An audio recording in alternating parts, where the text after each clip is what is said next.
Welcome back to the road to off-grid, where we're still opting for the scenic route through every single job. Yay! In this episode, we're finally getting our fifth wheel trailer off its stands and riding on its own custom-built independent air suspension, complete with an Airbag control app for easy levelling over Wi-Fi, of course. But before we can find out if it all even works, we'll need to finish building the rest of our suspension arms and mounts. Unfortunately, we've enlisted the help of a very special guest. Pete's been welding up these suspension arms. Oh, they're much better than usual. Wait a minute. My dad's here today to help us do some welding. I'm not sure why, but he volunteered to come and weld up all the stuff that he's doing. Because there's loads of welding that's left to do on the trailer. We got the arms that are pretty much finished, and then all the mounts for all the airbags and the shocks and stuff. So that's what we're going to do next. But why do your welds look so much better than my ones? Experience.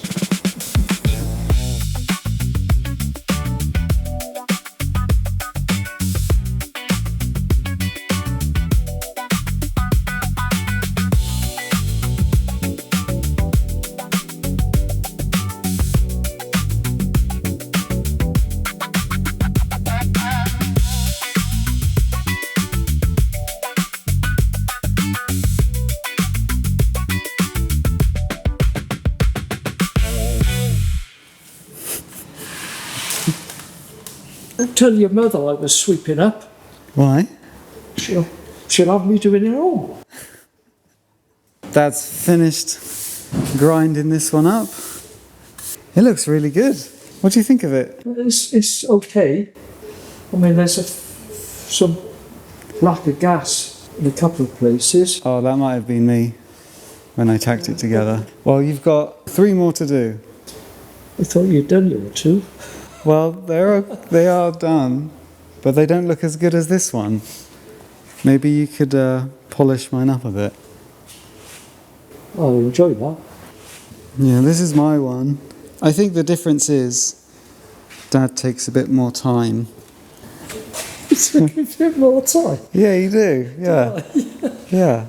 But that's why mine has some gaps in it and yours doesn't.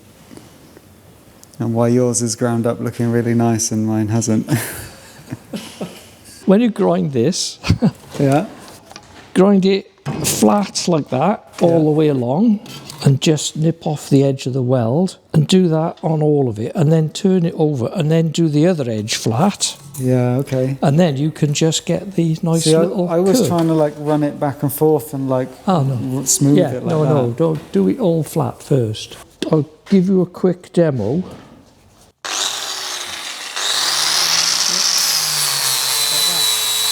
He won't stop now. This is Dad's heating method. He's like, oh, I'll just show you how to do it and then you can do it. And he'll do the entire thing. I think he's having fun. Hey, Cad Pete here. It looks like in all the excitement, the guys forgot to record or film anything that explains what's happening right now. So let me see if I can help. So here's the suspension setup that they're finishing off today. And this is the bit that they're making now. A few episodes ago, Haley called it the biscuit tin. And it's the shock absorber top mount thingy to hold the shock in place. Okay, come on guys, get it together. This bit was Dad's idea, wasn't it? You came up with that bit. Really? And I thought you were mad. I was like, this is ridiculous. This is like... But then everyone in the comments sided with you. And I thought it was really good. There we Right? are. And you know, in the comments, you guys are like, Pete, you know you could just buy that instead of making it. Well, you've got him to blame because I got it from him. So you can direct your comments to my dad now. What? Okay. All right, so that's one done. So we've already got that suspension on and the airbag on. So now we can use this to figure out, you're basically going to mount it up to the airbag and then we can figure out where it needs to go on the chassis and then weld in the, what did we call these? The fins. I can't remember what I called them. The only thing is, they're handed, aren't they? So this one is for there, isn't it? Yeah, so... Did the wrong one. So when I'll make another one the opposite way round, Yeah, thank you. I knew that. I was just making sure Dad knew that as well. What's going on? You've stopped welding. What's going on? You should be at your welding station over there. He's helping me. What's going on? You've only got him for a day. I know, but I really want to fix this, and the bearings have gone in the wheels.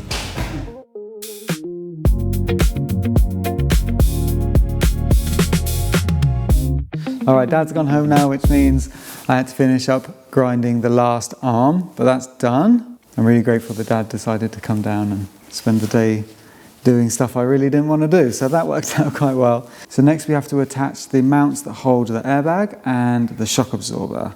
It should be pretty straightforward. We just have to measure from the plate to the first upright bit.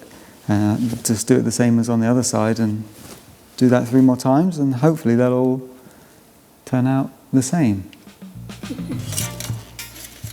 It also needs to be straight that way. I think that's pretty good.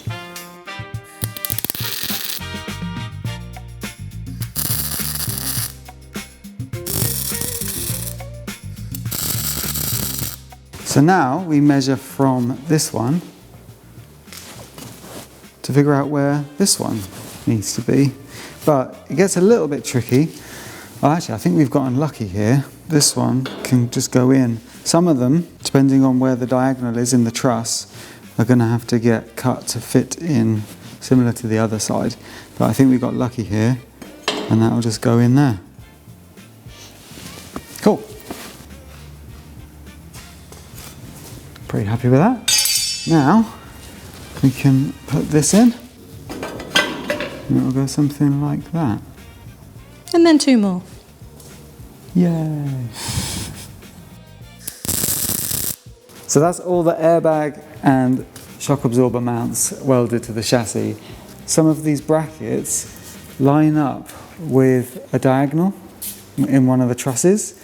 So I had to notch bits out and get it all at the right angle and stuff to get this in the perfect position, because if it's off then the shock absorber's not going to line up, the airbag's not going to line up.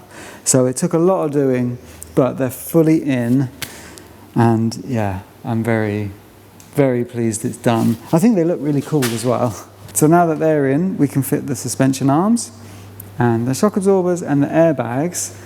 And I think I've figured out the airbag control system. I've been mocking it up over here.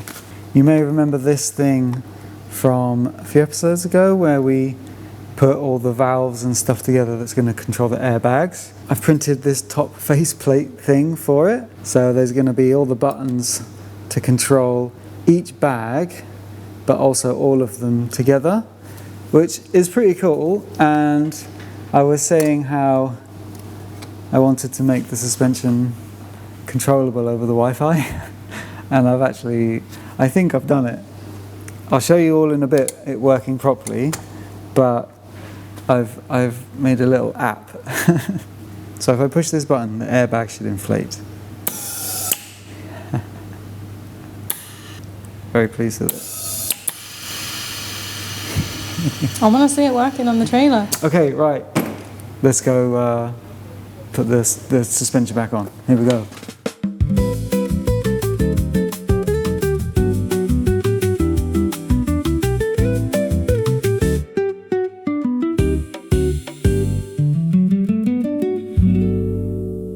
For the first time since we started this trailer build about 6 months ago, all 4 wheels are on their own suspension. Yeah! I am so happy with it. I think it looks amazing. I think it looks the best from the back. It looks so cool. Yeah, I kind of lost for words. I'm so happy with how it's all come out. It's all really neatly packaged down the side of the trailer. It's left loads of room on the inside of the trailer for storage, loads of ground clearance. It's single-sided, swing arm style, like a motorbike, which is cool. Air suspension, super heavy duty off-roading Koni shocks. Just missing the bigger wheels now. Yes, which are coming, I think, next episode. I started painting as well. I did start putting some primer on them, but they're an awkward shape. And it's so hot at the moment. Once it gets to the afternoon, it's like the last thing I want to do is be painting awkward shapes. It's very infuriating. And the epoxy goes off so quick in this heat. But that's fine. They gotta come off again when we do the chassis. Yeah. And clean that up and paint it. The arms turned out really good after grinding off and painting, and I tell you what, you might have noticed some alterations to our welding table. Let me show you. This is our welding table that we built over a year ago. Procrastinating from something else, we thought we'd do this. It's always been really, really useful. We built all the cross members on it because you can clamp everything down and it's super flat. But the issue is, you might have noticed last episode I spent like a whole day sweeping. It just never ended. So I wanted to turn this into some sort of dust extraction thing at the same time, and like fume extraction. So we actually built this, and it's going to be in an episode on the long road to off-grid once we get round to finishing it off, because it's not actually quite finished. We put these surrounds on, which helps so much. I'll show you how much dust it collects and stops from flying all over the workshop. And then for now, we've got this hose, which goes to a big extraction unit. Hang on. Big beefy air extractor. And we also made this plenum under here that diverts all the dust into this bit of 150mm air ducting here. And at the moment it's all just clipping into this bucket. But what we did have, and what my initial plan was to have this air extractor sucking through a bucket water filter system, where you have this hose essentially goes down into water, and then you suck the air from the top of the bucket, and it forces all the air and the dust to go through the water first. And the idea is all the heavy metals sink to the bottom of the bucket in the water. It's not quite what happened. I'll show you a little clip. It was a few days of experimenting. So it's a work in progress, and we're going to get to it eventually and figure it all out. So for now, I've just been using the flexible hose thingy at the top to just suck out all the fumes and like the fine dust, and just for now, because we've done so much grinding. The other thing I really wanted to do was make this portable, so we could move it all around the workshop without having to be plugged in. And luckily for us, EcoFlow have just sent us this. It's the Delta 3 Max Plus, and it is a beast. Hang on, let me get it out, I'll show you. I wouldn't say it's heavy, but like you're not going to go backpacking with it, but you could easily put it in your caravan or your camper van or something and have a really, really powerful self-contained system. Switch it on. Ooh la la. So I've been using it to power the air extractor whilst working up here, you know, when Dad was grinding and stuff. And it was also powering the angle grinder. And it's actually so powerful that we couldn't plug in enough stuff to test its limits. So it's rated for like continuous 3,000 watts, but it'll peak up to 6,000 watts for a while. So in a pinch, it could actually run the laser welder, which is nuts. Imagine that in a caravan or a camper van or something like that, or camping. You can run your microwave, a fridge, a toaster, hairdryer. Yeah, I think you can use it as a backup system. Yeah, so on the app you can actually configure it so you can decide which plug sockets are a priority. So if there's a power outage or something, it will automatically prioritize, say, this one, because that's where your fridge and your Wi-Fi is connected and like important things to keep you going. It's even got this storm guard mode. It looks at the weather forecast, and if there's a storm coming, it automatically makes sure the battery is fully charged. I think that's really cool. Oh, because it doesn't always charge it fully if it's plugged in. Yeah. It's like a safety. Yeah. So there's a few charging modes. When we were grinding and using it to power the workbench, we had it on fast charge. So we literally ran it from 100% down to 0 twice and put it on the fast charger, and it goes from 0 to 80% in like 47 minutes. Or what I've got it on now is prioritizing the health and longevity of the batteries. So it's a much slower, safer charge. So you got your 4 3-pin sockets, you got some crazy powerful USB sockets at the front. It's got 140 watt USB-C sockets, and on the back you got your power inputs. You can charge it from an alternator on your car or from 11 to 60 volts. You can also link a few of them together. So this has got 2 kilowatt hours, but you can expand it up to 10 kilowatts, and it can also do 1,000 watts of solar in as well. So if you want to check out the EcoFlow Delta 3 Max Plus for yourself, we've got links in the description. Why have you strapped a bomb to the front of our trailer? It does kind of look like that, doesn't it? Even worse with all the wires. I know, it needs tidying up. There's going to be a proper like box and with sides and stuff, but for now, The testing. I just want to make sure it all works, because after the last hour or so of wiring everything up, I've already changed my mind 3 times about how I actually want to do it, and I think I want to make a custom circuit board and stuff and give that a go. But for now, it's all wired up. And essentially what it is that blue thing with all the squares on, that is a relay bank or a relay module with 8 relays. And then the little chip thing with all the wires coming out, it's called an ESP32, and it's just a small microcontroller. And on that is running some simple code that I made that's like a kind of a web app sort of thing that it hosts on there.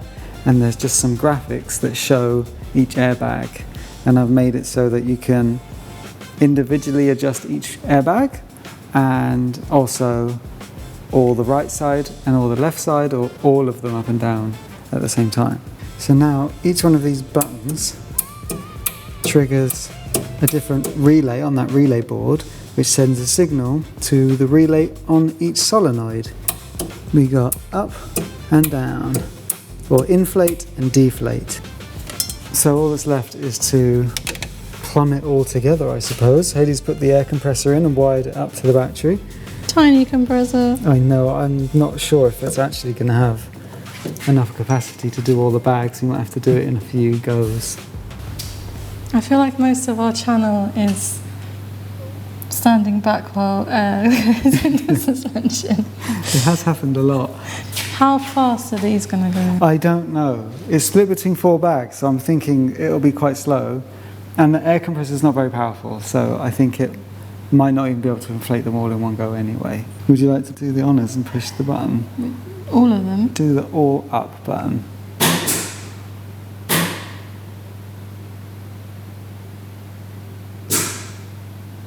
Look, nothing happened. One moment, please. Which one were you doing? Was it that one? Rear. Right. I can't. That one? Yeah. I'm looking at it backwards and top down, so I'm a bit confused. That's down. That's that one over there. It's going down. Oh!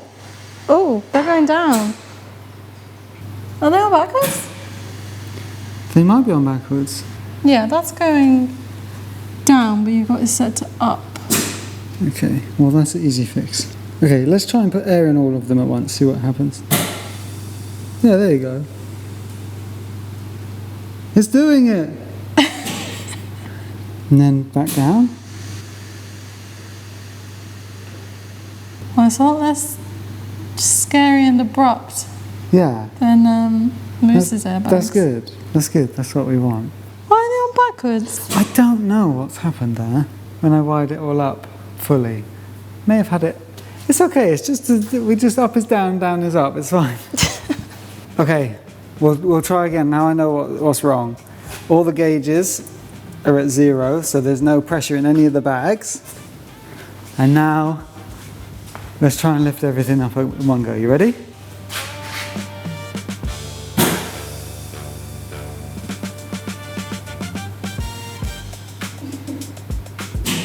Yeah! So we've got, these are the left 2. So you've got the left front one and the left rear one, right front and right rear airbags. So you can see they're slightly off, like this one needs a bit more air. So I can push this button and add a bit more air into it to try and bring it up. The same as the other ones, like that. So now I can control the whole trailer up and down. Shall we get the chassis stands out? Yes. So we can actually lower, like move the trailer up and down fully. Oh yeah, it's off them. Yeah. Oh yeah, it's quite high. So what should the pressure be in the bags? I don't know. At ride? It really depends, because at the moment there's not any weight on the trailer, so it doesn't need very much pressure at all, and they're quite extended. This is a fair bit higher than it will actually be. The shocks aren't bolted in yet. Oh yeah, not and fully. like there's no nuts tightened up or anything, so it's all a little wobbly still. But now we can lower everything. It's coming down, the wheels are rolling.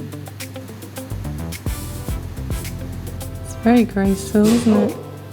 That's as low as it goes. So I don't think we need bump stops, because the bags, when they compress, form a big squishy rubber block, which is essentially what a bump stop is. But we do need something to stop it from being able to overextend and blow the airbag up, you know, too much. You've got a good idea. Do I? About what to do. Do I? Yeah, tell the people. I don't know. A few of you have talked about how we should maybe have some kind of, is it a lift axle? Or a way of picking up a set of the axles for manoeuvring, so then you're only pivoting about one set of wheels instead of two, because they'll scuff up. And we've been thinking about how we could make that happen, and if we did have a strap to stop it from overextending, then I was wondering if you lowered it all the way down like it is now, and then strapped one of the legs up on like a higher level. So say we strapped this straight to here, so that when you lift it back up again, it can't drop back down, and then you are on one axle or set. I think that's a pretty easy solution. Yeah, Just have a you would chain just with have two to hooks. get under there. Or maybe we can do it mechanically or something. Oh, I think that's the simplest way, isn't it? Maybe some kind of winch. That's the other option. I did think of doing a vacuum, I don't think that's a going really to strong work. vacuum pump, and I sucking think the size bag. of the vacuum pump you would need to be able to do that. It would be large, yeah, I looked into it. If it was all the way down, then you could do a kind of winchy thing, and you wouldn't actually lift it with the winch. And then once it's up and you want the other one back down again, then you just lower it down. What do you think? I think that's smart. Okay, you can control it now and lift it back up again. I think it's out of air. I hear the ice cream van. Yes. It's boiling. 30 degrees in I'm here, going. come on. So that little air compressor doesn't quite have the capacity and oomph required to make the trailer go up and down like quickly enough that it looks cool on camera. But it can fully extend it, and then we can fully drop it down. And when there's more weight on the trailer, it'll be far more obvious as well. It'll go down much quicker. I think we need to explain that this isn't for adjustment while it's driving. Like, it isn't like Moose's where it's like self-leveling. It's just to fill them, set them and forget them, and then if they need topping up, top them up, or if we want to lower it, lower it. It's not for while we're moving. No. So the compressor doesn't need to constantly be kicking in and recharging and adjusting. It's just over-engineered instead of having like a an external pump or a bike pump, which would have worked fine. It would have. Just wanted to have buttons and pressure gauges and an app. I think Hayley summed it up pretty well. It could have been done much easier. But that's not what this channel is about. It's about fun. You're not keeping this. No. It's too nice to be stood here grinding. It's going to get all gross. I think we should raffle it off at raffle.roadtooffgrid.com. I'm taking it away. So this will be on there, and the limo is still on there, and we've added a reverse osmosis water filter thing on there, which cleans like pond water and stuff. That's cool. And we're just going to keep adding more and more cool stuff, because we just really like giving back to you guys. Because you support us, so we'll support you with cool stuff. So cheap.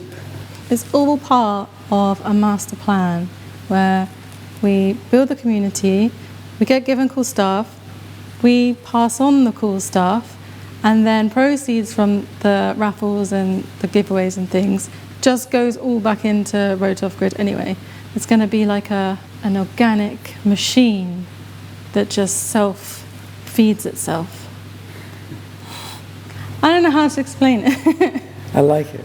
It's the machine, the Rotor Off-Grid machine. And thanks for being part of it. It's worth £1,200, but you could win it for 2 at raffle.rotoroffgrid.com. Good luck. My EcoFlow. Okay, the air compressor is fully charged. This is our last attempt to try and make it look cool with the suspension going up. And I'm adding some weight. Go for it. Okay, ready? Yeah. The air compressor had to come on again immediately. It's working though. Woohoo! There you go. Is that enough? Yeah.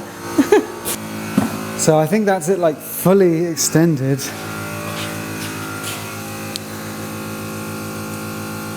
Oh, so cool. It looks so cool. We did it. And it's the first time it's been off stands. Yeah. It's on its own legs. Just doing it. It's a real trailer. Ta-da! Okay, done. I don't really know what else to say. It I'm works. just so happy with it, yeah. It is a trailer now. Yeah, well, yeah. Yeah. Yeah. Oh, actually, so really quick, a few of you have asked about like the whole IVA thing, which if you don't know is the independent vehicle approval. I thought it was individual vehicle approval. It's one or the other. And basically in the UK, whenever you make a trailer, you have to take it there and it gets registered. And they basically check it to make sure your lights are approved and your brakes are approved and all that kind of stuff. And the plan was we would take the trailer now, once it had lights and stuff, to the IVA to get it tested and approved. And that way we could take it on the road and check the suspension and the brakes and stuff work well. But they won't put a trailer through as a skeleton frame. It needs to be complete. So that means we have to put the habitat on it before we can go and get it road approved. It'll be So fine. we've still got a little bit more to do. The inside doesn't have to be done, just needs to be the outside Just box. the shell. Cool, so there's a little update for you. Don't forget the EcoFlow raffle, that's live now as well. And thank you if you enter. And good luck. See you later. Bye.